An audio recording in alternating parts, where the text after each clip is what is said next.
bi doon daw ci période yi. Aujourd'hui les assistants parlementaires également assistent les commissions dans le cadre du travail de l'Assemblée nationale. Sur le plan immatériel, il est important de savoir que bu ma jëlee rek 13e législature, il y a 178 lois. C'est une majeure partie des lois consolidantes yoo xam ne voté nañ ko. moom mooy permettre yu bëri tey mu daw ci Assemblée nationale. ma jox benn exemple maintenant je donne des exemples simples. parce que li intéressant docteur Malick mooy li ngay wax ni vos amis de Benno ñemewuñu défendre ce bilan là. Ils en parlent très rarement, le bilan de la 13e législature. Maintenant que yow yaa ngi koy wax. man ko xam bu baax donc. allons-y parce que je sais très bien comment ça a marché. Et une législature man bu may xool. Moi, je fais beaucoup de comparaisons. En administration publique, on fait beaucoup ce travail-là avec les différentes assemblées en France, au Japon, en Chine, etc. Tout ça, on sait comment ça fonctionne. Et boy def la comparaison, on a quand même une législature de qualité. Parce que c'est des éléments consolidants qui permettent d'avancer. Aujourd'hui, je donne un autre exemple.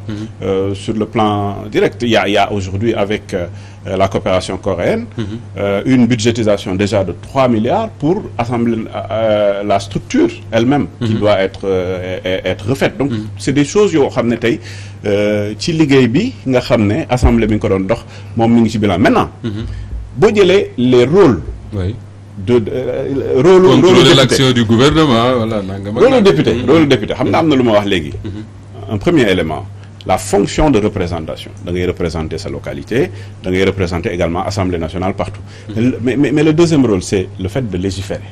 Oui. Voter des lois. boo demee tey c'est pas les ñi beneen chambre bi nga war a dem fële ci magistrat yi. magistrat yi voté wuñu loi. non ñoom dañ leen di yónnee loi. te sur loi boobu la ñu député yi voté ci la ñuy àtte. waaw foofu la ñu tënku. donc député dafa am rôle boobu c'est très très important. l'autre élément également mooy LFI LFR. La loi des finances initiales et la loi des finances rectificatives. C'est un élément extrêmement important dans le travail du député. bu ñu nee LFI LFR LFI ak LFR fan lay jógee. ci gouvernement lay jógee. parce que c'est le gouvernement. à travers tous les ministères moom mooy liggéey ak ministère des finances et du budget ministre de l'économie. ñu préparer la loi des finances initiales. bu ñu jàppee par exemple 2023 les 6 000 milliards dont on parle c'est une loi des finances initiales boo xam ne dañ ko liggéey. yóbbu ko. en commission d'abord pour que député yi ñëw saytu xool ci biir man ñëw naa plusieurs fois en commission ñëwoon côté gouvernement mais député yi mais en commission mais c'est des discussions intenses budget bi temps nga indi est-ce que am na impact pour population yi est-ce que lii bu ñu ko discuter en commission ba tënk ko li ñu war a changer ñu changer ko ñu yóbbu ko maintenant en plénière malheureusement Moustapha moi c'est un constat que je fais chaque fois man que je suis venu en commission du ma fa gis waa opposition c'est malheureux hein, mais foofu waa opposition oui on les voit pas mais gis nga commission mën nga ñëw 40-50 questions yoo xam ne dañ koy poser ñu toog des heures des fois dañuy toog ba ay minuit di travailler en commission mais ce que je constate et qui est déplorable boo ñëwee au niveau de la plénière rek foofu ngay gis gaañi commencé ñëw parce que y a la télé et cetera ñëw jël parole bon c'est dommage mais c'est un constat maintenant comme yow fonction da ngay légiférer sooy légiférer il faut que mu baser sur quelque chose mu baser sur des propositions de loi ñu ne tey président de la République dans le cadre de l'administration publique mais Marie ñu daaneel foofu damay daaneel mais dama bëgg pour que ñu comprendre suñu message ñu comprendre pourquoi Amadou Hott doon wax affaire u bilan tey président de la République mun na toog mu ne vision 2012 mu ñëw gis que ne sénégalais su ma jëlee téeméeri sénégalais fukk ak juróom-ñett rek la ñu mën a faj te ci faj boo xam ne du ko yëg bu baax loolu la woon en 2012 mu ne man de li ma bëgg mooy ñu def couverture maladie universelle couverture maladie universelle bi ñu gis que ne buñ ko xaymaa ñu ne chaque année fokk ñu am fanweeri milliards ak juróom yoo xam ne war nañ ko ci dugal ci budget de l'État daf koy proposer gouvernement am ñëw ku ci nekk ministre des finances ñëw ne 35 milliards fan lañ koy jëlee ñu xool saytu am na benn projet bu nekk fii am na projet nañu ko jël bu ñu ko jëlee xëy na moo gën a am impact sur les populations et cetera ministre de la santé ñëw gën a insister ne oui sur le plan sanitaire il faut tel bu ñu paree loolu yëpp nag lañ koy yóbbu en commission au niveau de l'Assemblée nationale ñoom ñu saytu ko pour bu ñu ko saytoo nag loolu ñu mun ko mettre en œuvre. C'est pour ça que c'est important de parler en projection de, par exemple bu ñu nee PAP 2A ñu koy présenter. Ça veut dire que pendant la législature projet de loi yooyu yëpp ñu bëgg ñu saytu ko au niveau de l'Assemblée. Il faut une majorité pour que mu jàll. D'accord. noonu naka noonu PUDC. naka noonu PUMA. et cetera donc toutes ces lois là. qui permettent aujourd'hui aux Sénégalais de pouvoir mieux vivre. D'accord dinaa ñëw léegi sur ce que Amadou Hott a dit et les perspectives. Okay. Rapidement Pape Sané est-ce que yaakaar nga ne enfin c'est rare xaw ma j'ai l'impression que c'est la première fois que j'entends ñuy défendre comme ça le bilan de la 13e législature. Est-ce que quelque part li docteur Malick Diop def les députés yi nga xam ne ñoom ñoo nekkoon ci législature boobu amuñu je ne sais pas peur wala crainte pour assumer seen bilan ñoom seen bopp wala dañoo xamul boog ne lii am na ci assemblée. Bon certainement man nuyu docteur au passage. C'est-à-dire man quand je suis un peu le bilan bi mu defal.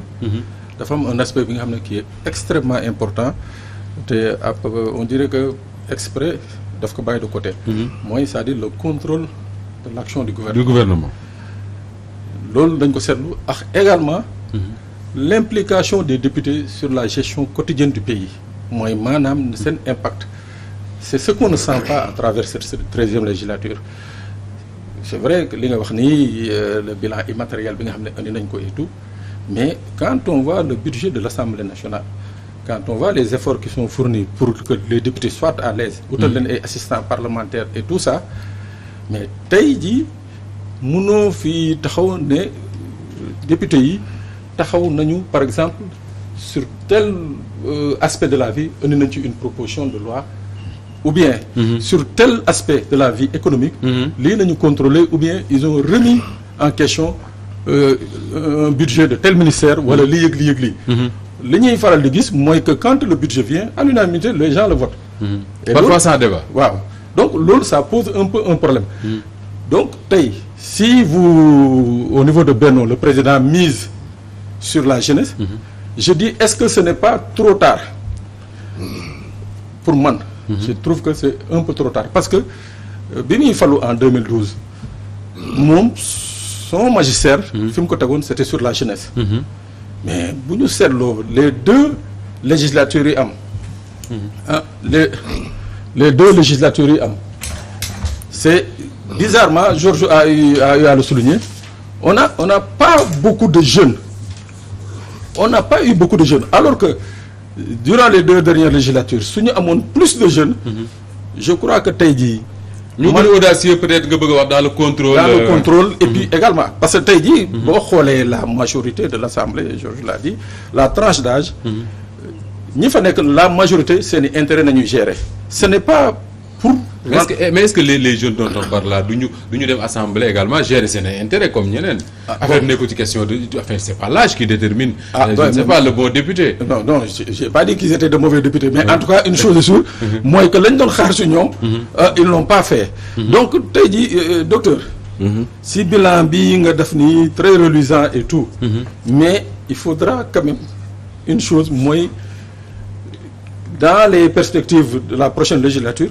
ngeen proposer Sénégalais yi un projet législatif bi nga xam ne ce sera différent de cette législature de cette 13e et de cette 12e législature. D'accord xam naa di nga tontu ci les remarques de Pape mais ma jaar ci rek laajaale la am na ay loi quand même yoo xam ne bokk na ci li ñuy reprocher cette 13e législature là mooy dañuy gaawantu voter ko en procédure d'urgence après on fait rentrer ça dans des tiroirs et ça dort ba léegi kenn xamul lan la mujjee est-ce que yooyu bokkul également ci difficulté bi Sénégalais yi am comme ni ko Pape waxee sànq pour sentir dëgg l'impact wala l'apport de cette 13e législature là. Voilà je pense que le débat est super intéressant. Et pourquoi ce débat est intéressant parce que damay gis à travers les questions une perception habituelle des Sénégalaises et des Sénégalais su amee loolu rek ça veut dire que am na faille quelque part il faut qu'on l'accepte pour moi faille bi mi ngi ci communication peut-être que sur la communication il y a beaucoup de choses yoo xam ne waroon nañ ko gën a mën a wax nit ñi gën a comprendre naka lay doxee parce que yombul aussi l'administration publique l'État c'est complexe ku si nekk am nga sa secteur d'activité boo xam ne moom ngay yëngu c'est pas obligatoire nga xam lépp naka la l'État di fonctionner donc je dis que sur ce plan-là je suis tout à fait d'accord avec le fait que on doit mieux communiquer pour ñu gën a comprendre xam nga pourquoi waxuma directement contrôle de l'action gouvernementale parce que dama doon dérouler mais voilà j'ai pas terminé parce que j'ai dit qu'il y avait 4 fonctions yoo xam ne ñoom mooy fonction wu effectivement du député j'ai parlé de 2 la fonction de représentation la légifération wax naa ñaar ñi wax naa également pourquoi il était important que ñu wax bilan et perspective du gouvernement actuellement maintenant la 3e fonction effectivement contrôle de l'action gouvernementale c'est une fonction importante qu'est-ce que les députés ont fait ça c'est important. Dans c'est ça que les députés ne nous disent pas. Voilà moo tax ma ne peut-être ñun. dans le cadre de la communication des na. parce que contrôle de l'action gouvernementale. vous savez gis nga ñun bu ñu ñëwee à l'Assemblée nationale en tant que ministère du commerce. je vous assure c'est l'un des ministères où les gens posent presque député yëpp dañuy jël parole. ku ci nekk pouvoir comme opposition c'est vrai que de temps en temps. je dis qu'il serait bien que opposition di gën a ñëw affaire commission parce que quelques-uns parmi eux je rappelle que am na ñenn waxuma ñëpp am na ñenn ñuy ñëw man mën naa joxe ay tur bu ma nee tey l'ancien ministre du commerce Mamadou Diop Decroix il a été ministre du commerce mais chaque fois dama koy gis ñun bu ñu ñëwee dafay ñëw en commission bu ñëwee en commission day ñëw wax parce que dafa kàngam la ci mbirum xam na ministère bi te li muy wax dañ ciy jël en compte da ngay ñëw ñu indi dara teg préparé mu ne lii de gën leen ko defee leen ko ñu def beaucoup de députés également de la majorité ñoom ñoo gën a critique par rapport au gouvernement surtout en plénière lu bëri bu ñu ñëwee bon ñun on vient avec nos prévisions su ñu ñëwee prévision beaucoup de critiques foofu lay jógee ñu changer li ñu indi mais loolu xam nga du loo xam ne parce que du loo xam ne dañ koy bind nii en plénière dañ ci communiquer nii en plénière énormément d'éléments yu ñuy indi surtout sur le plan budgétaire fa lañ koy suñu ko indee yu bëri foofu lañ koy amender et ça c'est des faits de manière permanente ça fait partie du contrôle a priori par rapport au travail que nous faisons maintenant bu fekkee ne premier ministre ñëw na parce que le premier ministre va revenir mais quand il y avait au départ le premier ministre ce qui a duré dans le cadre des différentes magistratures dafay def DPG déclaration de politique générale mais après la déclaration de politique générale am na loo xam ne lu bees la woon c'est-à-dire premier ministre dafay ñëw toog moo gouvernement am face aux députés et là lan lay permettre surtout députés yi seen question écrite comme question orale ñu teg ko di ko càmbar benn lu concerné benn ministère kooku ñëw wax su député yi d'accord ñu ne ko d'accordul ci lii dans le contrôle au-delà du contrôle il y a les missions les xam nga parlementaires yi dañu def ay missions sur des sujets bien précis je donne juste un exemple am na à un moment donné on disait que il fallait que ñu xoolaat bu baax kaso yi li fa xew il y a eu une mission bu Assemblée nationale yónnee ñu dem xool fi ñu tëdd ni mu mel ñaata nit ñooy nekk par chambre et cetera ñu xool ku si nekk également chaque jour ñaata lañ lay jox ñaata lañ lay daggal pour li ngay lekk pour li ngay lekk ils se sont rendu compte que loolu doyul woon loolu moo tax ñu doubler li nga xam ne moom la ñu doon dugal pour les détenus donc et plein d'autres choses qui font partie du suivi bi nga xam ne du contrôle des députés ci et boobu c'est a posteriori parce que boobu voté nañ loi bi et ñu kii ko leneen li mooy xam nga boo voté loi des finances initiales voté loi des finances rectificatives contrôle bi njëkk te bi ëpp solo mooy loi de règlement mooy foofu ngay ñëwee ne ministère yi lii lañ fi indi lii lañ exécuté ñu xool est-ce que méngoo na. li ñu waxoon est-ce que def nañ ko mais loi de règlement il y avait 4 ans de retard. oui su ngeen xoolee bu baax. il y avait 4 ans de retard bi ñuy ñëw 12e législature. aujourd'hui fexe nañ ba loi de règlement ñu nekk à jour. oui. c'est un aspect de contrôle très très important. bon dafa ma poser ay questions. allez-y parce que waxtu bi moo ñu dab. ah ok mais allez-y docteur Malick. proposition de loi. yi nga wax c'est très important parce que ñun bëgg nañ. député yi ñuy mën a def ay propositions de loi mais la règle, il faut savoir que aussi la règle dans un régime présidentiel c'est pas des propositions de loi. Pourquoi? Parce que tout simplement boo ñëwee indi loi ne PUDC c'est les pistes, c'est l'éclairage, etc. ñu gis nga ne budget bi lu takku la bu fekkee ne gouvernement ñoo toog. bu boobaa ki nga xam ne moom moo yore jëwriñ bi nga xam ne moom moo yore secteur bi ak jëwriñ bi nga xam ne moom moo yore koppar yi dinañ toog ki yore secteur bi ne man lii laa bëgg a def sur la base des orientations du président de la République des instructions du président de la République ñu ne sur cette base là man lii laa bëgg a def mais xaalis bi lii la foofu ministre des finances arbitrage mooy am foofu suñ defee arbitrage ñu indi ko dafay gën a mën a logique ci député yi mais man député mën naa ne je fais une proposition de loi mais la règle au niveau mondial booy def proposition de loi il faut que nga dugal ci l'aspect financier. fan la ñuy jëlee xaalis. foog nga wax clairement ne fii la ñuy jëlee xaalis et en fonction de ça ñu mën a dugg ci proposition de loi boobu. malheureusement très souvent c'est des propositions de loi politiques. nit ki dafay ñëw rek ne bon bëgg naa ñu def lii. mais oui d'accord mais naka lañ koy defee les gens n'ont pas n'ont pas cet aspect-là.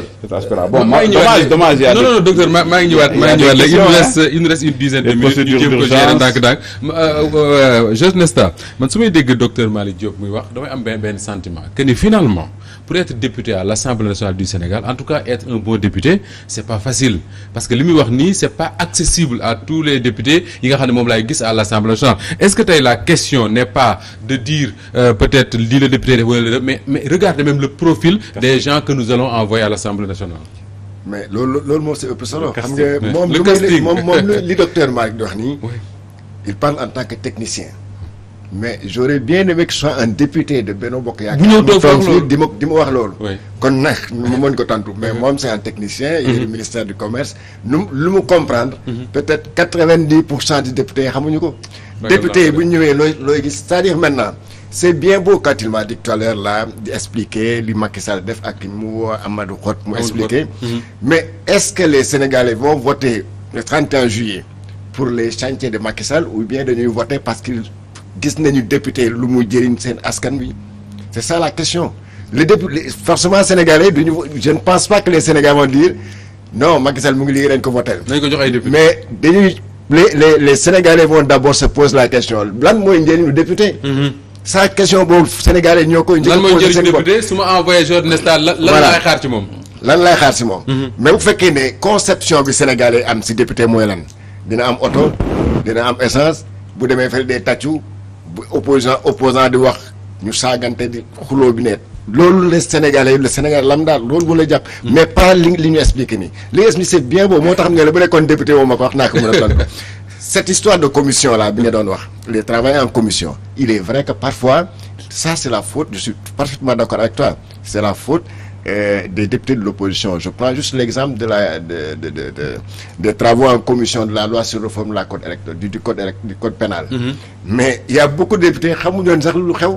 Ils sont pas venus. Il a fallu attendre la commission pour ñu xam ne que y aura des léegi boo manifester léegi boo fa teyee on te prend comme un terroriste gars yi door a ñëw woote ils ont appelé les gars ne leen demain il sera voté une loi très dangereuse pour nous opposants. Alors que loi waxtaan nañu en commission.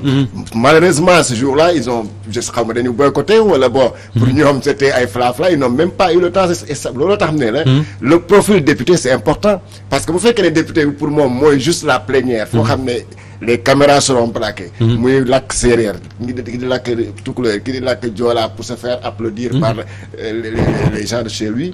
Alors que le travail en amont, c'est d'abord la commission. Maintenant, le profil député, tant qu'on ne verra pas, en tout cas, man, si j'étais parmi les décideurs, on allait supprimer cette histoire de liste nationale là. Dire la liste départementale, parce que liste départementale. Oui, comme en France, élection député parce que boobu ñoo xamee ne que Pape Malick Diop mii il est du point E département Dakar bokk bu ko waa point E voté dañ ne kii de xam na lu ñu bëgg. mais bu ñu ko dugalee liste nationale. nee na Macky Sall de moom. Macky Sall bindu ko ak bigam yéen waa point tanu leen ma. Allez-y docteur Malick. Oui, bon moi je crois que bi nga mujjee wax il faut que ñu moom laa wax au début que nga nekk liste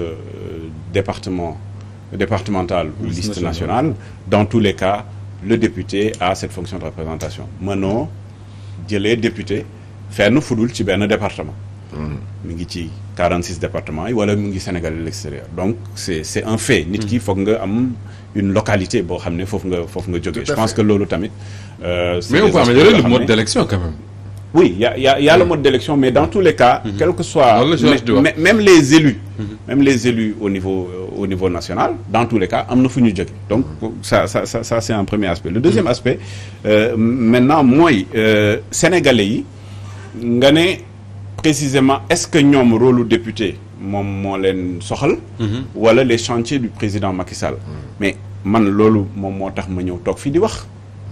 su ma ñëwee toog fii di wax je pense que aujourd'hui le rôle des organes de presse etc. c'est la diffusion de l'information et vous le faites très bien aussi bien pour l'opposition que pour le pouvoir bu fekkee ne dañu ñëw dans le cadre d'une campagne électorale notre rôle ku ci nekk dafay ñëw wax li nga xam ne moom moo tax mu bëgg ñu tabb ko en tant que député wala ñu tabb waa coalition am tey bu dee Benno Bokk Yaakaar on précise li ma wax ni c'est technique kenn mënu ko déedéet parce que le fait est que c'est aujourd'hui un régime présidentiel. L'objectif naturellement c'est d'avoir une majorité. Cette majorité pourra gérer l'habilitation financière pour la mise en œuvre des politiques publiques. loolu mooy li nga xam ne moom mooy dal doomu Sénégal tey bu ngeen gisee le transport multimodal dans un pays comme le Sénégal. C'est une nouveauté amul Afrique le transport multimodal ça n'existe pas en Afrique le fait qu'il y ait la jonction TER BRT les nouveaux bus etc. Donc tout ça c'est lié à une identification du premier problème public, c'est les 100 milliards perdus à cause des embouteillages. Donc, pour que nous mettions en œuvre, il faut qu'il y ait une Assemblée nationale de qualité, premièrement, mais également qu'il y ait une majorité, dina permettre la mise en œuvre de donc, une majorité de l'opposition aussi, vous faites que le président Macky Sall veut parler, vous opposez où? Vous savez, c'est très théorique. Il faut avoir des garanties. En 97. Oui. su ma waxee 97 di nga comprendre li may wax parce que 97 c'est la législature qui a permis à Chirac de demander à ce qu'au lieu qu'on aille aux élections en 98 ñu dem en 97 et il y a eu une cohabitation de 97 à 2002. Absolument. La pire récession avec Jospin la pire récession économique de la France. Et ça c'était pas exclusivement lié au fait qu'il y avait c'était pas lié à des contextes au niveau mondial, c'était lié surtout à cette dualité. Mais da ngay gis Chirac taxaw fii Jospin Sawa kii premier ministre kii président même à l'international ñu dem kii wax A kii wax Z. Donc il ne défendait pas les intérêts des Français. Et ça avait permis à Chirac de se faire réélire très facilement. Exactement. Et d'ailleurs parce que les Français ont compris. À un moment donné ils se sont dit mais tiens ñun lu ñuy def nii li ñuy def ñun suñ bopp la ñu yàqal. Et donc effectivement Chirac a été réélu au deuxième tour c'est vrai il y avait l'autre là que je ne citerai pas.